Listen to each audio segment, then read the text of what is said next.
ऐसा करो कि पहचान बन जाए, हर कदम चलो ऐसा कि निशान बन जाए।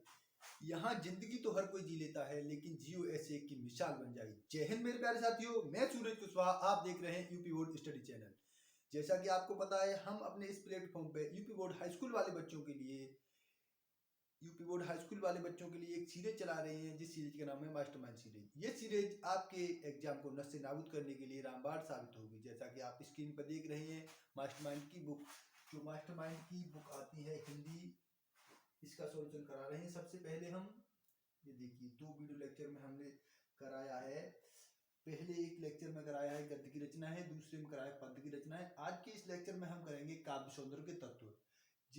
इसमें रस, छंद, अलंकार, ये तीनों टॉपिक कवर करेंगे। चलिए देखते हैं कौन कौन से टॉपिक कवर करने वाले हैं। ये देखिए, मास्टरमाइंड सीरीज कक्षा 10 के लिए काव्य सौंदर्य के तत्व क्या करने वाले हैं। काव्य सौंदर्य के तत्व देखिए, इसमें क्या करने वाले हैं, प्रश्न ज्ञात। इस प्रश्न के अंतर्गत काव्य सौंदर्य के तत्व का क्वेश्चन नंबर का रस 1 नंबर का पूछा जाता है।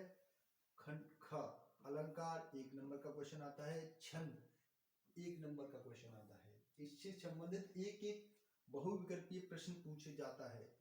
इस तरह से इस प्रश्न के लिए कुल कितने अंक निर्धारित हैं, 3। तो आज हम पूरे 3 नंबर का सॉल्यूशन करने जा रहे हैं। तो देखते हैं, सबसे पहला टॉपिक है हमारा अलंकार।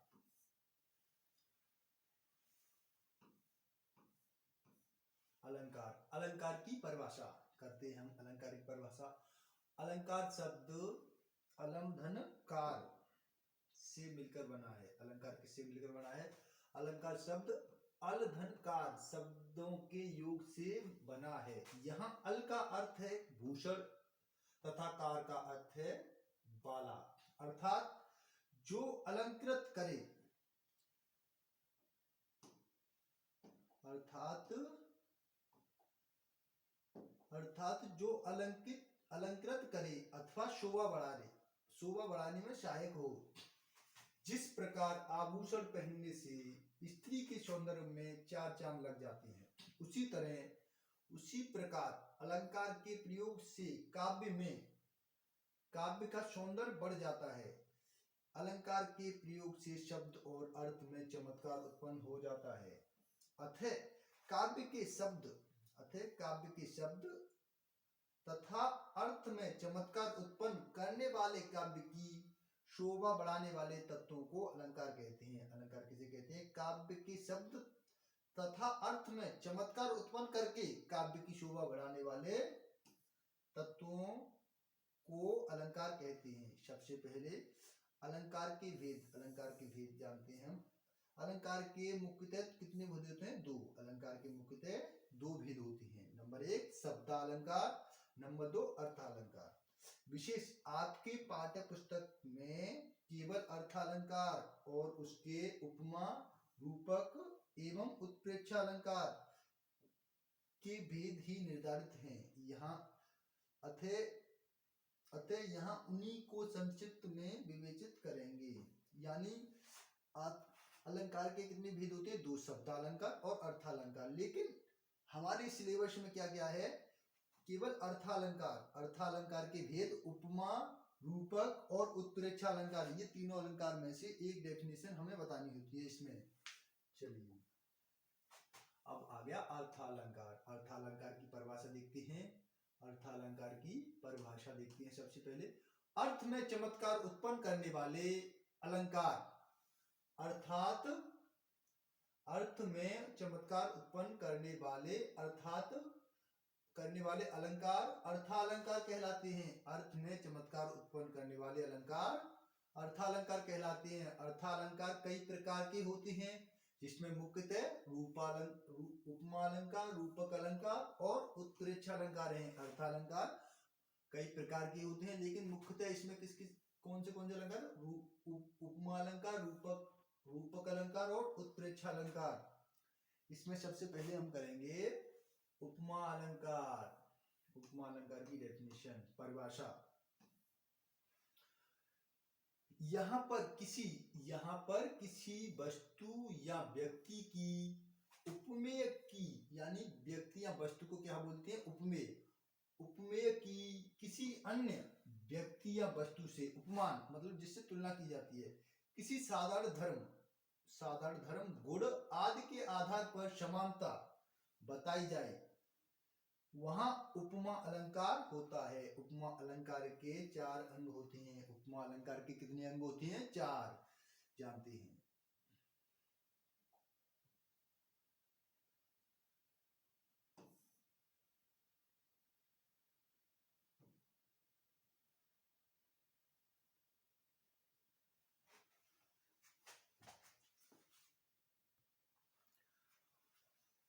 यहाँ उपमा अलंकार होता है। उपमा अलंकार के 4 अंग होते हैं। उपमा अलंकार के कितने अंग होते हैं? 4। नंबर 1 उपमेय, जिसकी उपमा दी जाए। उपमेय क्या होता है? जिसकी उपमा दी जाए। उपमान, जिससे उपमा की जाए, यहाँ पे की जाए। समान धर्म, उपमेय उपमान की वह विशेषता जो दोनों में एक समान हो। उपमेय और उपमान की वह विशेषता जो दोनों में एक समान हो। और नंबर 4 क्या होता है? वाचक शब्द। वाचक शब्द क्या होते हैं? समानता को प्रकट करने वाले शब्दों को वाचक शब्द कहते हैं, जैसे सा, इब, सम, समान जैसे आदि। अब नेक्स्ट है इसके उदाहरण। उपमा अलंकार के उदाहरण देखते हैं हम। उदाहरण,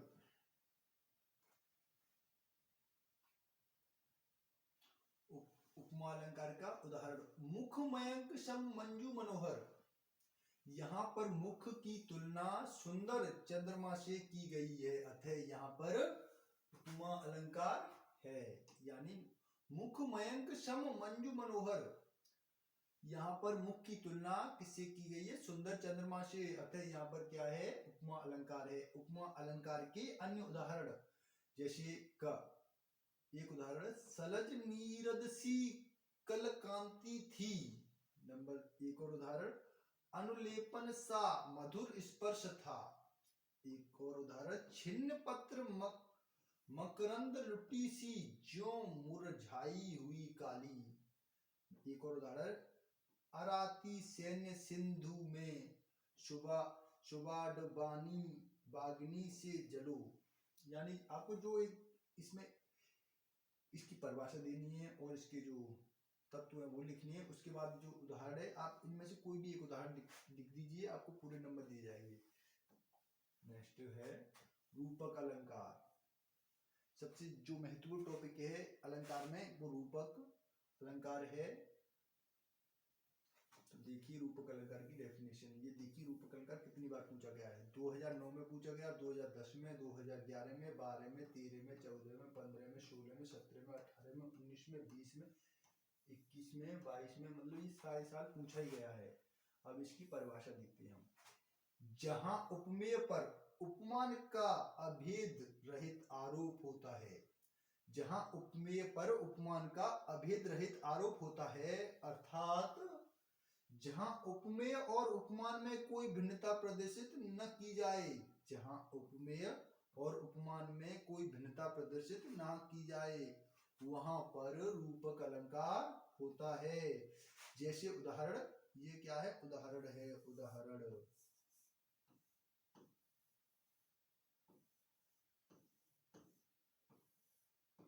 ये है उदाहरण। इसका उदाहरण क्या? चरण कमल बंदो हरिराई। चरण कमल बंदो हरिराई किसका उदाहरण है? रूपक अलंकार का। रूपक अलंकार का उदाहरण क्या है? चरण कमल बंदो हरिराई। और नेक्स्ट देखते हैं यहाँ रूपक अलंकार के अन्य उदाहरण। यानी मैंने 2-3 और अलग से उदाहरण लिए हुए हैं, क्योंकि आपको मैं इनमें से कोई भी एक याद कर सकते हो जो आपको आसान लगे। नेक्स्ट है मुनि पद कमल बंद दोहु भ्राता। और नंबर 1 और उदाहरण है, भज मन चरण कंबल अविनाशी। एक और, बंद नहीं अब भी चलते हैं नियति नटी के कार्यकलाप। बंद नहीं अब भी चलते हैं नियति नटी के कार्यकलाप। और नेक्स्ट देखते हैं नेक्स्ट है उत्प्रेक्षा अलंकार। उत्प्रेक्षा अलंकार और रूपक अलंकार ये दोनों हर साल पूछे गए हैं, आपको इन्हीं पे विशेष ध्यान देना है बस। ज्यादातर जो मेन टॉपिक हैं आपके अलंकार में रूपक और उत्प्रेक्षा अलंकार हैं। देखिए परिभाषा इसकी उत्प्रेक्षा अलंकार की, जहां उपमेय में उपमान की संभावना की जाती है, जहां उपमेय में उपमान की संभावना की जाती है वहां पर उत्प्रेक्षा अलंकार होता है। उत्प्रेक्षा अलंकार की परिभाषा क्या है? जहां उपमेय में उपमान की संभावना की जाती है, जहां उपमेय में उपमान की संभावना की जाती है वहां पर उत्प्रेक्षा अलंकार होता है। यथा इसका उदाहरण देखते हैं। सोहत ओढ़े पीठ पटु, सोहत ओढ़े पीठ पटु श्याम सलोने गात, सोहत ओढ़े पीठ पटु श्याम सलोने गात, मनो नीलमणि शैल पर आतप पर्यो प्रभात। सोहत ओढ़े पीठ पटु श्याम सलोने गात, मनो नीलमणि शैल पर आतप पर्यो प्रभात। ये किसका उदाहरण है? उत्प्रेक्षा अलंकार का। उत्प्रेक्षा अलंकार का उदाहरण क्या है? सोहत ओढ़े पीठ पटु श्याम सलोने गात, मनो नीलमणि शैल पर आतपियु पर्यो प्रभात। उपयुक्त उदाहरण में श्री कृष्ण के श्याम शरीर उपमेय, उपयुक्त उदाहरण में श्री कृष्ण के श्याम शरीर, उपयुक्त उदाहरण में श्री कृष्ण के श्याम शरीर उपमेय, पर नीलमणियों के पर्वत उपमान की तथा पीतपट उपमेय, पर प्रभात की धूप उपमान की संभावना की गई है। उत्प्रेक्षा को व्यक्त करने के लिए प्राय मनहु मनो जनहु जानेहु जानो आदि वाचक शब्दों का प्रयोग किया जाता है। उत्प्रेक्षा अलंकार को व्यक्त करने के लिए प्राय वाचक शब्द क्या यूज होते हैं? मनहु मनु मनहु मानो जनहु, मनहु मनु मनहु मानो जनु जनहु जानो। यानी कैसे आप दे सकते हैं वाचक शब्दों को? मनु मनहु, जनु जनहु, मानो जानो। ओके, नेक्स्ट है उत्प्रेक्षा अलंकार के उदाहरण। उत्प्रेक्षा अलंकार के अन्य उदाहरण है। धाये धाम काम सब त्यागी, धाये धाम काम सब त्यागी, मनहु रंक निधि लूटन लागी। धाये धाम काम सब त्यागी, मनहु रंक निधि लूटन लागी। एक और उदाहरण है, देखते हैं। मोर मुकुट सी चंद्र कनु, यो राजत नंद नंद, मनुष्य शेखर की अकल, मनुष्य शेखर की अकल, किय शेखर सत चंद। मोर मुकुट की चंद्र कनु, यो राजत नंद नंद, मनुष्य शेखर की अकल, किए शेखर सत चंद। उपमा और उत्प्रेक्षा में अंतर। अब देखते हैं उपमा और उत्प्रेक्षा में अंतर। उपमा और उत्प्रेक्षा में अंतर। उपमा अलंकार में किसी वस्तु उपमेय की किसी अन्य वस्तु उपमान से किसी समान गुण धर्म आदि के आधार पर समानता बताई जाती है, जबकि उत्प्रेक्षा अलंकार में उपमेय में उपमान की संभावना बताई जाती है। मतलब उपमा और उत्प्रेक्षा में क्या अंतर है? उपमा अलंकार में किसी वस्तु की किसी अन्य वस्तु से किसी समान गुण धर्म आदि के आधार पर समानता बताई जाती है, जबकि उत्प्रेक्षा अलंकार में उपमेय में उपमान की संभावना बताई जाती है। उदाहरण देखिए उपमा का और उत्प्रेक्षा का। यहाँ पर उपमा अलंकार का उदाहरण है। कमल के समान कोमल चरण, कमल के समान कोमल चरण, इधर उत्प्रेक्षा है। मानव चरण कमल से कोमल हैं। उपमा और रूपक अलंकार में भेद। उपमा अलंकार में किसी वस्तु या व्यक्ति उपमेय की किसी अन्य वस्तु या व्यक्ति उपमान से किसी समान गुण धर्म के आधार पर समानता बताई जाती है, जबकि रूपक अलंकार में उपमेय पर उपमान का अभेद आरोप किया जाता है। जैसे पीपर पात सरिस मंडोला, ये उपमा अलंकार का उदाहरण क्या है? पीपर पात सरस मन डोला। रूपक अलंकार क्या है? मुन पद कमल बंद दो भ्राता। आपको इस अलंकार टॉपिक में सबसे पहले बस किस चीज पर फोकस करना है मैं आपको ये बता देता हूँ। ये है उत्प्रेक्षा अलंकार, आप इसकी डेफिनेशन याद कर लीजिए। और एक ये उत्प्रेक्षा अलंकार और एक ये रूपक अलंकार। इसका जो उदाहरण है और उसका जो स्पष्टीकरण है, रूपक अलंकार का उदाहरण और स्पष्टीकरण और उत्प्रेक्षा अलंकार का उदाहरण और स्पष्टीकरण, आप बस इन दोनों टॉपिक को क्लियर कर लीजिए। आपको बस इन्हीं में से कोई एक लिखना होगा। उसमें ऑब्जेक्ट उसमें दो आएंगे, दो में से एक लिखना होगा आपको। चलिए देखते हैं नेक्स्ट टॉपिक क्या है। नेक्स्ट है रस। नेक्स्ट टॉपिक क्या है? रस।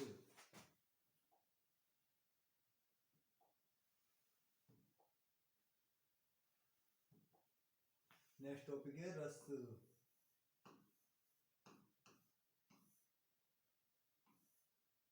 रस रस में सबसे पहले हम क्या करेंगे? हास्य रस। हास्य रस की परिभाषा।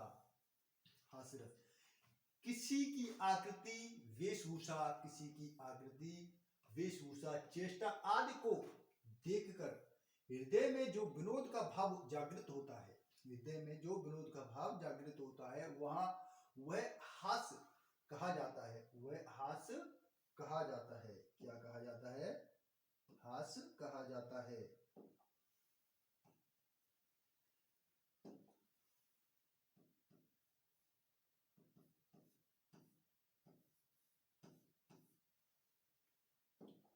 वह हास्य कहा जाता है। हास्य रस की परिभाषा क्या है?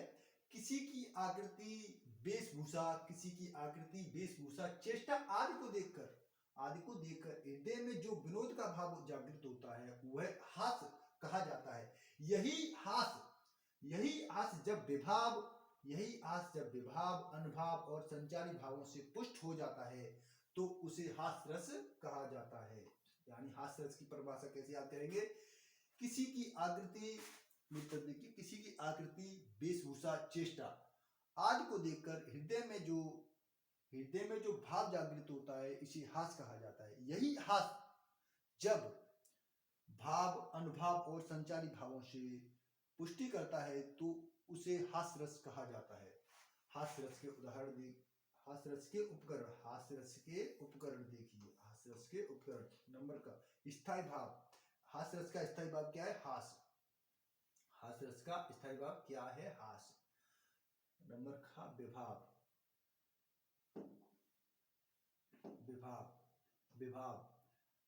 विभाग में नंबर एक आलंबन विभाव। आलंबन विभाव, विकृति, वेशभूषा, आकार और चेष्टा। इधर हास्य रस का स्थायी भाव क्या है? हास्य। और विभाव में आलंबन विभाव क्या है? विकृति, वेशभूषा, आकार और चेष्टा। नंबर दो में उद्दीपन विभाव। आलंबन विभाव, ये उद्दीपन विभाग में क्या है? आलंबन की अनोखी आकृति, बातचीत तथा चेष्टा। नंबर का अनुभाव क्या है? आश्रय की मुस्कान, नेत्रों का मिचमिचाना, अट्टहास आदि। और संचारी भाव क्या है? हर्ष, आलस्य, निंदा, चपलता, कंपन, उत्सुकता आदि। संचारी भाव क्या है? हर्ष, आलस्य, निंदा, चपलता, कंपन, उत्सुकता आदि। हास्य रस एक बार फिर से देखते हैं हास्य रस की परिभाषा। किसी की आकृति, वेशभूषा, चेष्टा को देखकर हृदय में जो विनोद का भाव जागृत होता है, इसे हास्य कहते हैं। यही हास्य जब विभाव, अनुभाव और संचारी भावों से पुष्टि करता है तो उसे हास्य रस कहा जाता है। हास्य रस के उपकरण देखते हैं। हास्य रस के उपकरण में सबसे पहला है स्थायी भाव। हास्य रस का स्थायी भाव क्या होता है? हास्य। और नंबर दो का विभाव।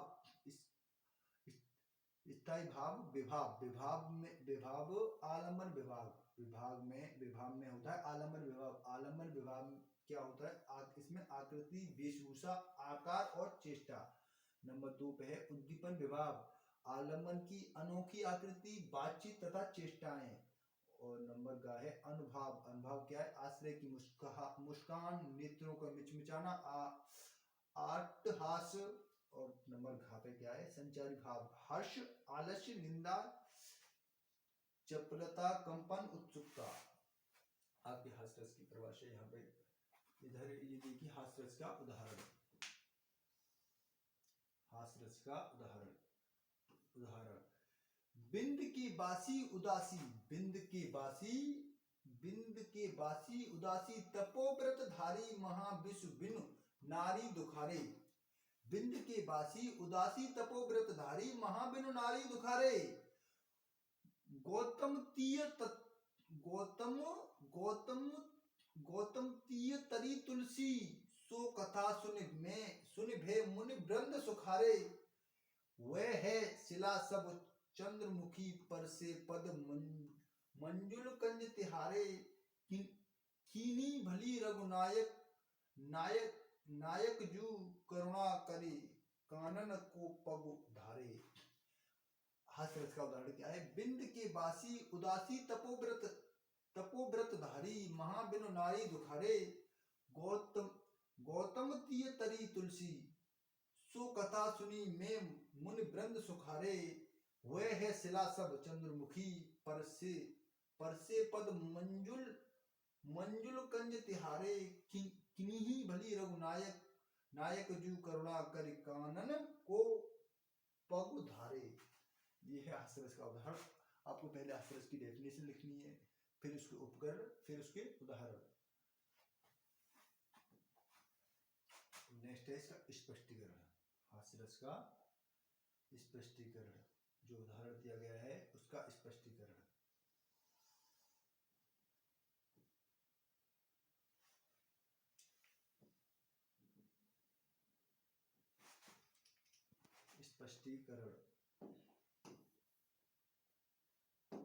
स्पष्टीकरण उदाहरण का स्थायी भाव हास्य है। और ख विभाव, आलंबन, बिंद की उदास भाषी। आश्रय क्या है? पाठक। उद्दीपन, गौतम की स्त्री का उद्धार। नंबर का अनुभाव क्या है? मुनियों की कथा आदि सुनना। संचारी भाव क्या है? हर्ष, उत्सुकता, चंचलता आदि। अतः उपयुक्त उदाहरण हास्य रस का उदाहरण है। ऐसे लिख दीजिए या ऐसे लिख दीजिए, उपयुक्त उदाहरण हास्य रस पर आधारित है। अब नेक्स्ट है करुणा रस। करुण रस, करुण रस, ये क्या है? करुण रस। देखते हैं करुण रस की परिभाषा। करुण रस की परिभाषा, किसी भी प्रिय वस्तु, व्यक्ति आदि की अनिष्ट की आशंका अथवा इनके विनाश से उत्पन्न क्षोभ अथवा दुख की संवेगात्मक स्थिति को करुण रस कहा जाता है। करुण रस किसी कहा जाता है? किसी प्रिय वस्तु, व्यक्ति आदि की अनिष्टि की आशंका अथवा इसके विनाश से उत्पन्न क्षोभ अथवा दुख की संवेगात्मक स्थिति को करुण रस कहा जाता है। किसी प्रिय वस्तु, व्यक्ति आदि की अनिष्ट की आशंका अथवा इसके विनाश से उत्पन्न क्षोभ अथवा दुख की संवेगात्मक स्थिति को करुण रस कहा जाता है। विभाव, अनुभाव और संचारी भावों के संयोग से पूर्णतः प्राप्त विभाव, अनुभाव और संचारी भावों के संयोग से पूर्णतः प्राप्त होने पर शोक नामक स्थायी भाव से करुण रस की निष्पत्ति होती है। आप यहाँ से भी लिख सकते हैं, विभाव, अनुभाव और संचारी भावों के संयोग से पूर्णतः प्राप्त होने पर शोक नामक स्थायी भाव।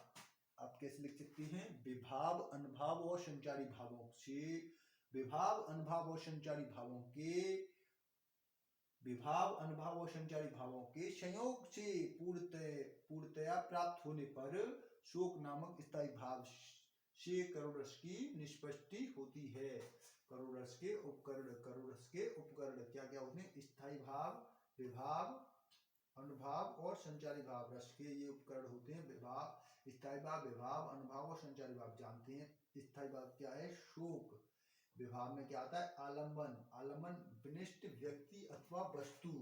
उद्दीपन, आलम्बन का दाहकर्म, इष्ट के गुण तथा इससे संबंधित वस्तुएं, इष्ट की चित्र को दर्शाना आदि। अनुभाव क्या है? भूमि पर गिरना, निश्वास, छाती पीटना, रोदना, प्रलाप करना, मूर्छा, देवनिंदा, कंप आदि क्या है? अनुभाव है। संचारी भाव क्या है? निर्वेद, मोह, अपस्मार, व्याधि, ग्लानि, स्मृति, श्रम, विषाद, जड़ता, दैत्य, उन्माद आदि सब क्या है? ये संचारी भाव है।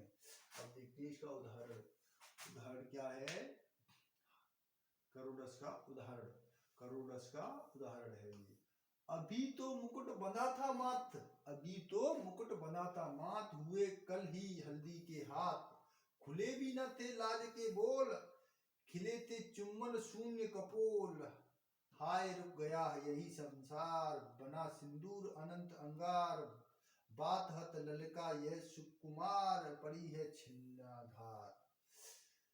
अभी तो मुकुट बना था माथ, हुए कल ही हल्दी के हाथ, खुले भी न थे लाज के बोल, खिले थे चुम्बन शून्य कपोल, हाय रुक गया यही संसार, बना सिंदूर अनल संगार, बात हल ललिका यह सुकुमार, पड़ी है छिन्नार।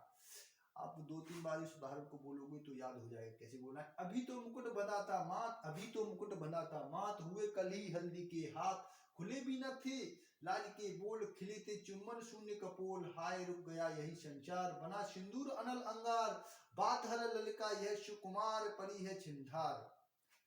देखिए आगे इसका स्पष्टीकरण। उदाहरण का स्पष्टीकरण। स्पष्टीकरण में क्या है? स्थायी भाव। स्थायी भाव। करोडस का स्थायी भाव क्या होता है? शोक।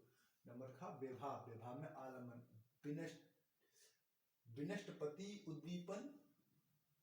विभाव में आलम्बन, आलम्बन में विनष्टपति। उद्दीपन क्या है? मुकुट का बंधना, हल्दी के हाथ होना, लाज के बोल न खुलना। उद्दीपन क्या है? मुकुट का बंधना, हल्दी के हाथ होना, लाज के बोल न खुलना।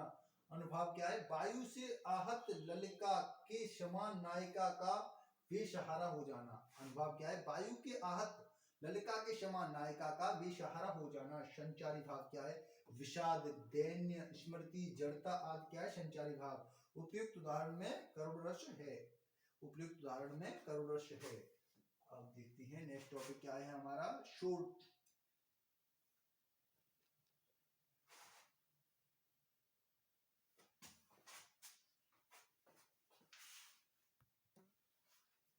अब नेक्स्ट टॉपिक क्या है हमारा? नेक्स्ट टॉपिक है छंद।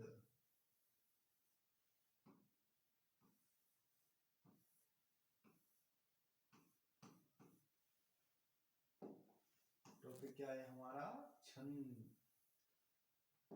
इस टॉपिक में हम जो छंद है, रूला और शोठा।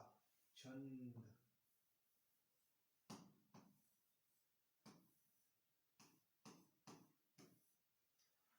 हमारा टॉपिक क्या है? ये छंद है। छंद में हम सबसे पहला टॉपिक क्या करेंगे? शोठा। शोठा। शोठा।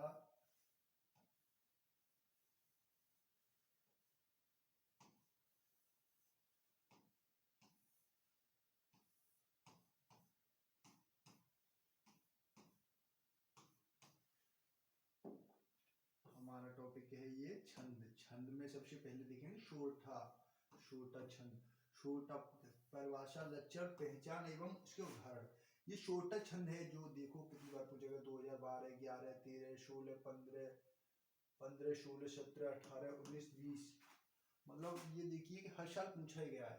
तो शोठा।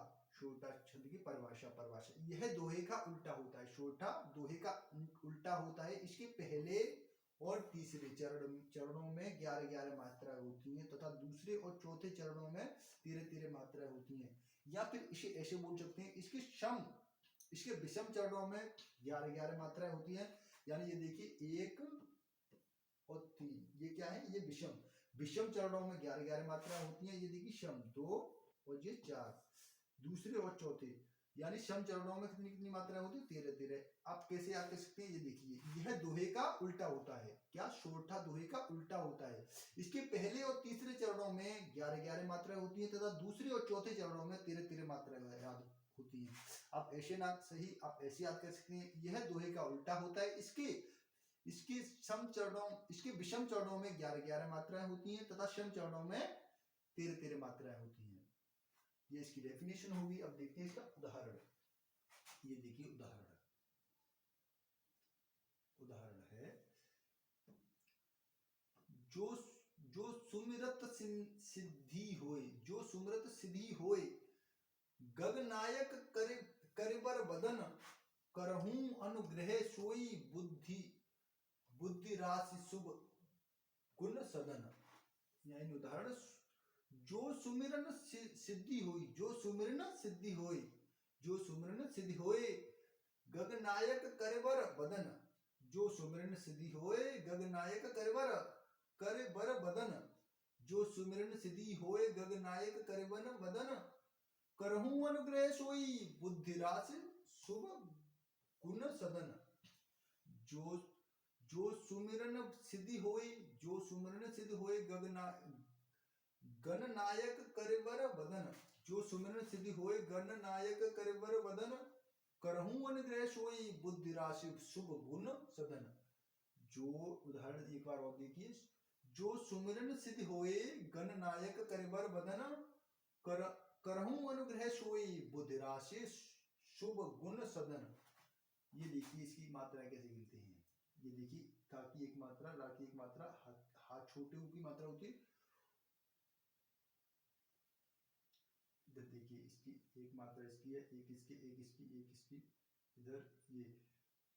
आप इधर देखिए, का की एक मात्रा, रा की एक मात्रा, छोटे ऊ की एक ही मात्रा गिनते हैं। इधर हा की भी एक मात्रा ही है। इधर आगे एक मात्रा, जो इधर रा है उसको, जो उसका असर आता है जो पहले वाले पे आता है, एक इस ना की और एक इस रा की, इस पर 2 मात्राएं। ऐसे गा की इधर, इधर एक हा की है, एक इधर शो की ये मात्रा 2 है।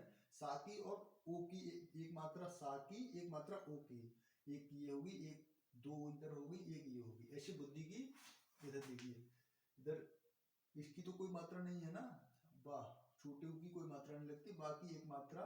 और इधर जो आधा अक्षर होता है उसका असर पहले वाले पे आ जाता है। इसकी एक मात्रा है, छोटे वाली की, इस दा की एक मात्रा, रा इस बड़ा है ना, बड़े वाली की मात्रा होती है, छोटी वाली की मात्रा शायद नहीं लगाते हैं।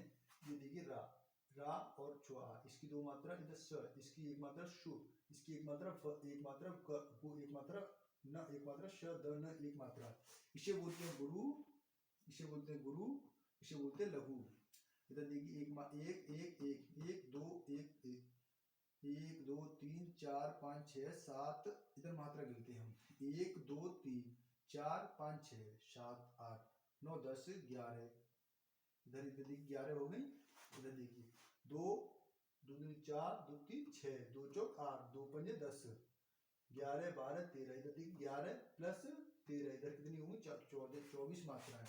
यानी शोटा में कुल कितनी मात्रा होती है, जो एक 24 मात्रा होती है। स्पष्टीकरण, इस छंद के पहले और तीसरे चरण में 11-11 मात्राएं तथा दूसरे और चौथे चरण में 13-13 मात्राएं हैं, अतः यह शोटा छंद है। नेक्स्ट टॉपिक है हमारा रोला। ये हमने शोटा कर लिया, रोला छंद है। रोला छंद में परिभाषा, पहचान एवं उदाहरण, इसमें देखते हैं।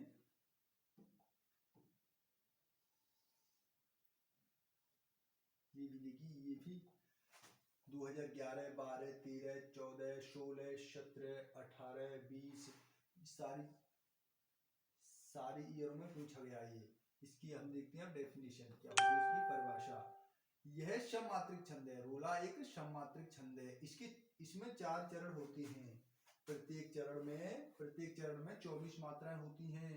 11 और 13 मात्राओं पर यति, 11 और 13 मात्राओं पर यति होती है। दो चरणों में तुक होना और प्रत्येक चरण के अंत में 2 गुरु या 2 लघु वर्ग होते हैं। यानी रोला छंद की परिभाषा देखते हैं दोबारा से। यह सममात्रिक छंद है। इसमें 4 चरण होते हैं। यह सममात्रिक छंद है, इसमें 4 चरण होते हैं। प्रत्येक चरण में 24 मात्राएं होती हैं। रोला एक सममात्रिक छंद है, इसमें 4 चरण होते हैं और प्रत्येक चरण में 24 मात्राएं होती हैं। 11 और 13 मात्राओं पर यति होती है। 2 चरणों में तुक होना और प्रत्येक चरण के अंत में 2 गुरु या 2 लघु वर्ण होते हैं। अब देखते हैं इसका उदाहरण।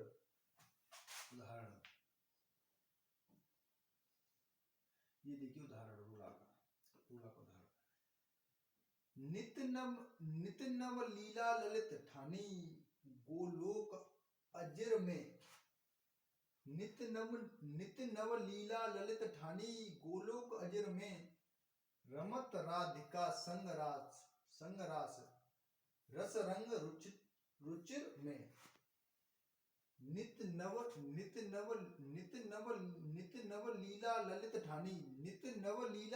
ठानी गोलोक अजर में। नित नव लीला ललित ठानी गोलोक अजर में। रमत राधिका संग रास रस रंग रुचि में। नित्य नव लीला ललित ठानी गोलोक अजर में। नित्य नव लीला ललित ठानी गोलोक अजर में। रमत राधिका संग रास रस रंग रुचि में। ऐसे 2-3 बार अगर बोलोगे तो आपको याद जरूर हो जाएगा ये उदाहरण। नित्य नव लीला ललित ठानी गोलोक अजर में। रमत राधिका संग रास रस रंग रुचि में। नित्य नव लीला ललित ठानी गोलोक अजर में। नित्य नव लीला ललित ठानी गोलोक अजर में।